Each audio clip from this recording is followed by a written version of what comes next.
Shalom sahabat yang baik hati, salam sehat selalu bagi kita semuanya. Marilah kita bersatu di dalam doa.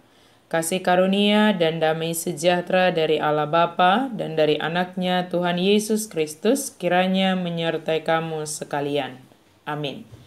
Firman Tuhan bagi kita pada hari Minggu ini dari 1 Tesalonika 3 ayat 9 sampai 13. Mari kita baca di tempat kita masing-masing secara lengkap. Saya bacakan ayat yang ke-13.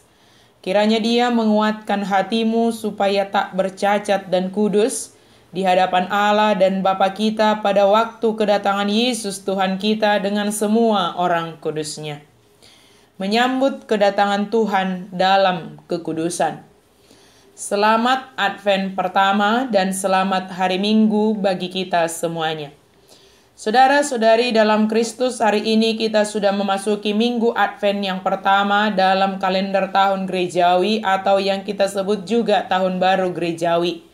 Minggu Advent adalah minggu penantian di mana setiap kita yang percaya menantikan kedatangan Kristus yang kedua kali sebagai Hakim Agung ke dunia ini untuk menghakimi orang yang hidup dan yang mati. Dia akan datang adalah Raja Mulia. Walau jemaat di Tesalonika banyak menghadapi persoalan seperti terjadinya perpecahan di antara bangsa Yahudi maupun persoalan lainnya, akan tetapi jemaat Tesalonika tetap berdiri teguh penuh kasih dan sukacita. Setelah menyelesaikan tugasnya, Timotius pergi ke Korintus untuk melaporkan pada Paulus mengenai gereja di Tesalonika. Timotius mengabarkan tentang pertumbuhan iman jemaat di Tesalonika, kabar yang menggembirakan tentang iman dan kasih jemaat, dan bahwa jemaat selalu menaruh kenang-kenangan yang baik akan para rasul, serta kerinduan jemaat berjumpa dengan para rasul sebagaimana kerinduan para rasul ingin bertemu dengan jemaat di Tesalonika. Atas laporan Timotius ini, maka Paulus menuliskan surat ini. Kedewasaan iman harus selalu ditingkatkan sebagai proses dari pertumbuhan yang terjadi di dalam hidup kita. Kedewasaan tidak bisa dicapai dalam waktu yang singkat tanpa mengikuti proses yang ada. Kedewasaan iman jemaat Tesalonika membuat hati Paulus bersuka cita. Pemberitaan Paulus kepada jemaat Tesalonika diawali dengan kesungguhan dan selalu berdoa untuk pertumbuhan iman jemaat dan tetap mendampingi pertumbuhan jemaat. Paulus juga menunjukkan kesetiaan di dalam doa untuk pertumbuhan iman jemaat Tesalonika yang merupakan bagian dari pelayanannya. Paulus juga setia untuk mendoakan perkembangan iman mereka. Paulus tidak menginginkan kemajuan iman jemaat hanya untuk sementara saja, tetapi harus benar-benar sungguh nyata dan dapat dibuktikan serta dapat diteladani dalam pelayanan dan pekabaran Injil di seluruh daerah, bahkan seluruh dunia. Kesetiaan hidup dalam doa merupakan gaya hidup orang Kristen dalam masa penantian. Sehingga di dalam doa kita berjaga-jaga dan serta mengucap syukur kepada Tuhan atas berkat yang ada pada kita dan juga mensyukuri pertumbuhan iman kita maupun iman sesama kita.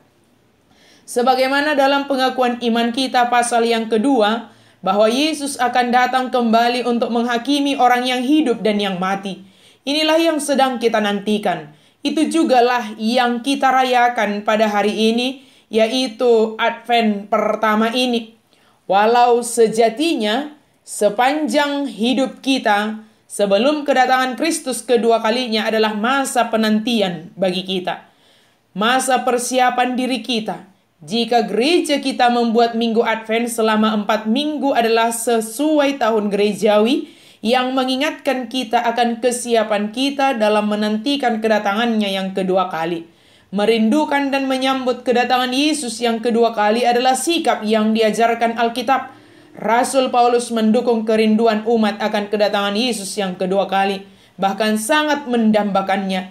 Akan tetapi dalam penantian dan persiapan menanti diharapkan setiap orang percaya tetap kuat hati, tidak bercela dan kudus di hadapan Allah. Hidup kita adalah hidup yang dikuduskan Allah melalui Yesus Kristus. Oleh karena itu, maka kita harus tetap menjaga kehidupan kita ini kudus selama masa penantian kita ini.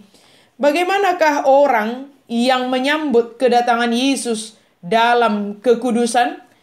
Yang pertama, orang tersebut adalah orang yang bersyukur atas segala yang diberikan Tuhan kepadanya. Maka mau lihat ehon dengan bahasa ni debatasa luhukna. Bukan hanya apa yang ada pada kita, bahkan apa yang dimiliki orang lain seperti yang dilakukan Paulus, yaitu bersyukur kepada Tuhan atas pertumbuhan iman jemaat Tesalonika. Yang kedua, semakin bertumbuh dalam kasih yang terlihat dalam tindakan. Sebab segala sesuatu yang dilakukan dengan kasih akan membawa manfaat dan itu sebagai wujud pertumbuhan iman.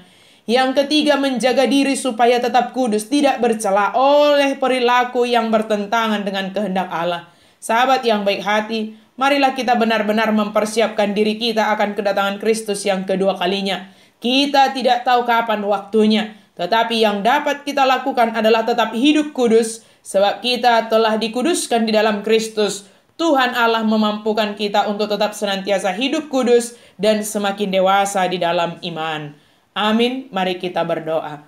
Terima kasih Tuhan untuk firman-Mu. Terima kasih Tuhan untuk setiap waktu yang Engkau anugerahkan bagi kami. Biarlah kami boleh mengisi waktu ini dengan persiapan yang sungguh-sungguh, dengan menjaga iman kami, tetap setia kepada Yesus Kristus. Tolong kami Tuhan, selama masa penantian kami ini, kami tetap sebagai orang yang percaya, dan iman percaya kami nyatakan di dalam perilaku kami, supaya perilaku kami tetap kudus di dalam Yesus dan tidak bercela. Di dalam nama Yesus kami berdoa dan bersyukur. Amin.